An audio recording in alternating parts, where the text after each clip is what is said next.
Welcome to Eklavya study point and I am Sachin. और आज की इस वीडियो में हम बात करेंगे कि बहुत सारे स्टूडेंट्स ने हमें मेल किए, कईयों ने इंस्टाग्राम पे मैसेज किया, तो बहुत लोगों ने कमेंट सेक्शन में कुछ चीज़ें पूछी और वो यही थी ज़्यादातर कि सर सीबीएसई के अपने एग्जाम का पैटर्न बदलने वाला है। ठीक है, क्या एग्जाम जो अब होंगे, ये तो आप मान के चलो कि भाई एग्जाम होने ही होने हैं। अब वो क्या है, इसकी इंपॉर्टेंस आपको मैं अंदर बता भी दूंगा कि सीबीएसई एग्जाम पैटर्न कैसा होने वाला है। हमने जो पूरे साल जिस पैटर्न से पढ़ाई करी, तैयारी करी, क्या वो एकदम चेंज हो जाएगा? अब हम एकदम से कैसे पढ़ेंगे? तो आइए देखते हैं। एजुकेशन मिनिस्टर जी जो कि रमेश पोखरियाल निशंक जी हैं, उन्होंने अभी एक दिन पहले ही अपना एक आर्टिकल लिखा इंडियन एक्सप्रेस के लिए। और वो आर्टिकल जो था काफी बड़ा आर्टिकल है और बहुत बच्चों ने मुझे उसका स्क्रीनशॉट भेजा था। ये है वो आर्टिकल, ठीक है, अगर आपने भी देखा होगा इसको जरूर। तो ये काफी बड़ा आर्टिकल है, आप इसको एक एक लाइन पढ़ने बैठोगे तो शायद आपको पूरा समझ में भी ना आए। तभी बच्चों ने मेरे को इंस्टाग्राम पे भी भेजा था कि सर कुछ बताओ, इसका मतलब क्या है, क्या एग्जाम होने वाले हैं, क्या पैटर्न चेंज होने वाला है, इसमें बताया क्या गया है इन्होंने। ठीक है, तो देखो इस आर्टिकल का यही मतलब था कि सीबीएसई बोर्ड एग्जाम की इंपॉर्टेंस को दिखाना। ठीक है, इंपॉर्टेंस क्या है इसकी, क्या मतलब ये हमारी लाइफ के लिए जरूरी होते हैं। देखो इसमें यहाँ पे क्लियरली एजुकेशन मिनिस्टर जी ने बताया कि एक तो हमें इतना भाई दिमाग है कि स्टूडेंट जब तक बिल्कुल फ्लेक्सिबल ना हो और बिल्कुल हैसल फ्री एनवायरनमेंट और सेफ एनवायरनमेंट ना हो, तब तक एग्जाम हम भी नहीं लेंगे। जब लगता है भाई केसेस कम हैं और हमें पूरी तरीके से पता है सेफ्टी मेजर्स क्या होते हैं कोविड से बचने के, तो एग्जाम उस हालत में लिए जा सकते हैं। अब इन्होंने कुछ चीजें बताई अपने इस आर्टिकल के अंदर कि ये जो क्राइसिस है कोविड का, ठीक है, यहाँ पे बहुत लोगों ने अपनी रोटियां सेकी हैं भाई व्यूज लाने के लिए। और आप चाहे कुछ भी समझो कि cancel board exam, cancel board exam. भाई कैंसल अगर बोर्ड एग्जाम होते हैं, आपने पूरी साल जो मेहनत करी है, आपको लास्ट में कुछ भी नहीं मिलना, अगर वही आपको सबको 60 70 75% दे दे के सबको पास कर दिया जाए, ये कहाँ का जस्टिस है? जिसने पूरे साल पढ़ाई की है वो कहाँ जाएगा? और सबसे बड़ी बात, सब छोड़ो, आप 12th पास करके जब आप कॉलेज में एडमिशन लेने जाओगे, आप कहाँ जाओगे अपनी वो परसेंटेज लेके? कौन सा कॉलेज आपको, क्या आप सोचते हो हिंदू कॉलेज आपको एडमिशन देगा इतनी कम परसेंटेज पे? या कोई अगर आप इंटरनेशनल लेवल पे पढ़ाई करने जाते हो, क्या आपको लगता है वहां पे आपको मतलब जो इतनी कम परसेंटेज पे जो है एडमिशन मिलेंगे? 12th क्लास के एग्जाम आपके करियर को निर्धारित करते हैं। ये बात आज मेरी कान खोल के आप सुन लेना, जितने भी अगर आप हैशटैग बोर्ड एग्जाम वाले के अगर आप सपोर्टर हो, तो मैं आपको क्लियरली बता दूं, जो ये हैशटैग चलाते हैं उनके फ्यूचर पे कोई फर्क नहीं पड़ना। आपको जो है फ्यूचर अपना देखना है। आपके बोर्ड एग्जाम जितनी जल्दी निपट जाए उतने फायदे में रहोगे आप, क्योंकि 12th क्लास के मार्क्स बहुत ज्यादा मैटर करते हैं। आपके करियर आगे अपॉर्चुनिटीज क्या है, आपको कहाँ जाना है, वहां पे आपकी वही 12th की मार्कशीट ही देखी जाएगी हर जगह। ठीक है, और इसीलिए ये एग्जाम कोई ऐसा एग्जाम नहीं है कि 10th क्लास का एग्जाम है कि आप इसको टड़का भी दोगे तो भाई चल जाएगा। 12th क्लास का एग्जाम बच्चे का अपनी लास्ट क्लास का एग्जाम होता है और इसको कोई भी सरकार या कोई भी एजुकेशन बोर्ड नहीं छोड़ सकता। ठीक है, तो ये बात क्लियर समझो। यही बात यहाँ पे रमेश पोखरियाल निशंक जी ने बताई थी। अब इनके इस आर्टिकल में कुछ चीजें ऐसी थी जो इंडिकेट करती है कि हाँ भाई इस तरीके से बोर्ड एग्जाम्स हो सकते हैं। अब वो तरीके क्या है मैं आपको वो बताता हूँ। मेरी ये बात तो आपको समझ में आई गई होगी कि आप बिल्कुल भी ये कैंसल बोर्ड एग्जाम वालों के चक्कर में मत पड़ना। कुछ भी नहीं होना, एग्जाम होते हैं और होकर रहेंगे, आपके फ्यूचर की बात है। सरकार बिल्कुल भी पागल नहीं है, सरकार को भी पता है बच्चों की जान सबसे प्रायर होती है। ठीक है, बच्चों की जान सबसे प्राथमिकता होती है सरकार की बचाना। ठीक है, और आपको पूरी तरीके से पूरी सेफ्टी दी जाएगी। आप ये मान के चलो कि आपके 99% चांस है कि आपको होम बोर्ड में ही आपको एग्जाम दे दिया जाए। ठीक है, यानी कि जो आपका नजदीकी स्कूल है, जहां भी आप पढ़ते हो, जो आपके घर से पास है, वहीं पे जाके आप अपना एग्जाम दे पाओगे।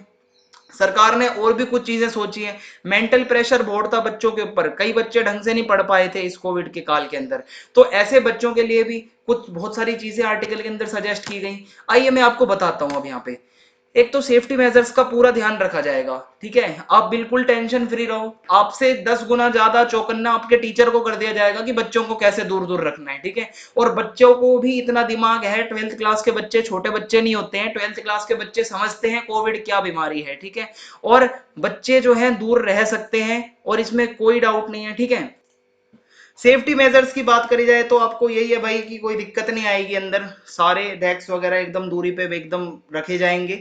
एग्जाम आपका अच्छे से हो जाएगा, कोई दिक्कत नहीं आएगी आपको। बच्चे को इतनी नॉलेज होती है कि कोविड से खुद को कैसे बचाना होता है। ठीक है, डबल मास्किंग करके आपको जाना होगा अगर एग्जाम होते हैं। ठीक है, और आप ये मान के चलो एग्जाम होंगे यार, अब बिल्कुल भी कहीं ऐसी उम्मीद नहीं है कि एग्जाम कैंसिल हो। ठीक है, और ये सब एकदम बेकार बातें हैं एग्जाम कैंसिल करना। जब अपनी स्थिति कंट्रोल में हो तो हम एग्जाम करवा सकते हैं। ठीक है, और एग्जाम जितनी जल्दी निपट जाए उतना ज्यादा बढ़िया है। तो सेफ्टी मेजर्स पे ध्यान दिया जाएगा, आपसे ज्यादा आपके टीचर चौकन्ने होंगे और बच्चों को पता ही है कैसे अपने आपको सेफ रखना है। सेकंड चीज अगर हम देखें तो यहाँ पे एक सेकंड फेज में भी एग्जाम हो सकता है, ठीक है, यहाँ पे ये थोड़ी स्पेलिंग मिस्टेक हो गई है। सेकंड फेज में भी आपका एग्जाम होगा और उसमें उन बच्चों को अपॉर्चुनिटी दी जाएगी फॉर दोज स्टूडेंट्स जिसमें मतलब डिफिकल्ट टाइम्स को फेस किया ड्यू टू कोविड, किसी के घर में डेथ हुई हो, नहीं पढ़ पाया, या कोई बच्चा कोरोना से संक्रमित है एग्जाम के टाइम पे, ठीक है। तो ऐसे में क्या हो सकता है कि उनको एक अपॉर्चुनिटी दी जाएगी। ऐसा नहीं है कि बिल्कुल सरकार का इनह्यूमन बिहेवियर नहीं है यहाँ पे कि सबको आना ही आना है देने एग्जाम, ठीक है।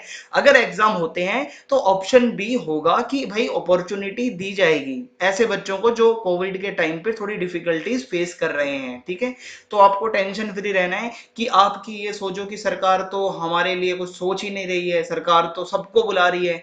भाई सरकार ज्यादातर यही उम्मीद है कि आपको ऑप्शन देगी। आपका मन करता है अगर एग्जाम देने जाने का, अगर आपके घर की परिस्थितियां सही हैं, आप समझते हो कि मेरा एग्जाम जितना जल्दी निकल जाएगा मैं फायदे में रहूंगा, तो आप जा सकते हो देने, ठीक है। आपको लगता है कि आपके घर में थोड़ी दिक्कत रही है, आप रुक सकते हो, आप सेकंड फेज में अपना एग्जाम दे सकते हो, नो इश्यूज। और लिमिटेड एग्जाम्स की जो ये थ्योरी चलती आ रही थी अभी कुछ दिनों से कि कुछ मेजर सब्जेक्ट्स होंगे, जैसे कि आर्ट्स की बात करें ह्यूमैनिटीज के अंदर हिस्ट्री, पॉलिटिकल साइंस, ठीक है, और इंग्लिश, ऐसे कुछ सब्जेक्टों को मेजर सब्जेक्ट की लिस्ट में रखा गया था। और हो सकता है और ये होगा भी, मेरे को जहां तक लगता है, ठीक है, एक संभावना यही बनी हुई है, एजुकेशन मिनिस्टर जी का भी यही मानना है कि पेपर के पैटर्न में चेंज करने से अच्छा है कि कुछ लिमिटेड एग्जाम के ही वो ले लो, ठीक है, मतलब कुछ लिमिटेड एग्जाम हो। बच्चे ने अगर ढंग से तैयारी भी नहीं कर रखी है सारे सब्जेक्टों की, कोई भी 3 सब्जेक्ट के पेपर ले लो उनके, ठीक है, 3 सब्जेक्ट में मतलब बढ़िया एवेल्यूशन भी हो जाएगा, चेकिंग भी एकदम जेन्युइन हो जाएगी, जैसा आपने लिखा है आपको नंबर मिलेंगे, भाई आपने मेहनत कर रखी है। आप ये समझो आपके 95% 90% जो आपने ड्रीम सोच रखा था, अपना टारगेट था, वो भी पूरा हो जाएगा। अब आप ये सोचो पूरे साल आप पढ़े हो और आपने लास्ट में कुछ भी मतलब आपको नहीं मिलता है, आपको ऐसे ही 60-70% पे सबको पास करके निकाल देते हैं। वो मतलब बहुत, तो मैंने देखा ऐसे भी एजुकेशन मिनिस्टर्स थे जो कह रहे थे 10th के बेस पे पास कर दो। भाई ये क्या मतलब होता है, 10th के नंबर अलग होते हैं, 12th के अलग होते हैं। कुछ कह रहे थे इंटरनल के बेस पे पास कर दो। अब अगर किसी बच्चे ने इंटरनल ना दिया हो वो कहाँ जाएगा, क्या उसको आप फेल करेंगे? तो ऐसे ही बहुत सारी चीजें होती हैं जो लोग नहीं सोच रहे हैं। मैं आपको यही बताता हूँ, अवेयर करता हूँ कि अपने एग्जाम के प्रति आप जागरूक रहिए और जितनी जल्दी हो जाए भाई अपना एग्जाम निकाल दो। 3 एग्जाम होते हैं, जहां तक मुझे 100% लग रहा है कि आपके लिमिटेड एग्जाम लेने वाले हैं। घबराने की कोई दिक्कत आपको, मतलब टेंशन मत लो कि मेरा पैटर्न चेंज हो जाएगा या जो भी है, पैटर्न चेंज होगा या नहीं होगा 1 जून को आपको क्लियर हो ही जाएगा, ठीक है। और ज्यादातर जो चांसेस हैं वो मेजर सब्जेक्ट्स के एग्जाम हो सकते हैं। और यहाँ पे एक लाइन लिखी थी रमेश पोखरियाल जी ने अपने आर्टिकल में, जो मैंने आपके सामने कोट करके यहाँ लिखी है कि a decision in time will help lakhs of students explore career opportunities in international colleges and universities for the coming academic sessions. ये जो डिसीजन लिया जाएगा एग्जाम्स करवाने का, इसको मतलब ये डिसीजन बहुत सारे लाखों बच्चों को मदद करेगा। उनकी जो आगे करियर अपॉर्चुनिटीज हैं, इंटरनेशनल कॉलेजेस में जाना है उन्हें या यूनिवर्सिटीज में जाना है, या जो अपकमिंग एकेडमिक सेशंस हैं वो ना खराब हो, इन सबको देखते हुए ही आपके एग्जाम होना बहुत जरूरी है। तो आपको समझ में आ गया, इस आर्टिकल में यही बताया गया था कि सेफ्टी का पूरा ध्यान रखा जाएगा। आपके नजदीकी जो स्कूल्स हैं वहां पे एग्जाम हो सकते हैं, मेजर सब्जेक्ट्स के एग्जाम हो सकते हैं। रमेश पोखरियाल निशंक जी का पर्सनल ये ओपिनियन है कि लिमिटेड एग्जाम लिए जाएं, बार बार बच्चे को ना बुलाया जाए, 2 से 3 दिन मतलब बस एग्जाम चले, बस 2-3 एग्जाम हो और बच्चे का काम बन जाए, टीचर का भी काम बन जाए, और हम सबका जो है, जो एक ये इतने दिनों से भाई ये फंसा पड़ा है चक्कर, एग्जाम होंगे नहीं होंगे, कैंसिल, ये सारी चीजें क्लियर हो जाएंगी, ठीक है, 1 तारीख को। और इस आर्टिकल में यही था जो मैंने आपके सामने डिकोड करके या जो भी आपको समराइज करके बताया। समझ में आया हो तो कमेंट में जरूर बताना कैसा लगा। चैनल को सब्सक्राइब कर दो भाई, बेल आइकन को दबा देना ताकि आने वाले वीडियोस के अपडेट आपको मिलते रहें। वीडियो को ज्यादा से ज्यादा शेयर कर दीजिए। जय हिंद, जय भारत, धन्यवाद।